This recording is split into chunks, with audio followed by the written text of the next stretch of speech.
নমস্কার বন্ধুরা, আমি সুপ্রিয়া। আমার চ্যানেলে সবাইকে স্বাগত জানাই। তো মাশরুম রান্না করতে কি কি লাগে তোমরা দেখে নাও। এখানে মাশরুম আমি কেটে রেখেছি।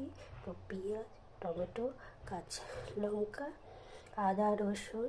তো আদা রসুনের মধ্যে একটা পেঁয়াজ দিয়েছি, 2 কুচি টমেটো দিয়েছি, আদা রসুন, এর মধ্যে সামান্য জিরে দিয়ে একটা পেস্ট করে রেখেছি।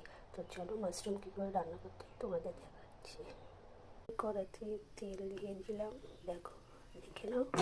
কড়াতে প্রথমে তেলটা দিয়ে দিয়েছি, গেলে পেঁয়াজটা দিয়ে দেবো।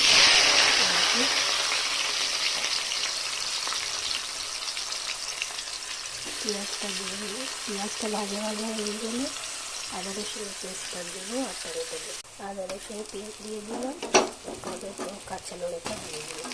এবার এটা নাড়াচাড়া করে এটা দিয়ে হয়ে গেলে মাশরুমটা দিয়ে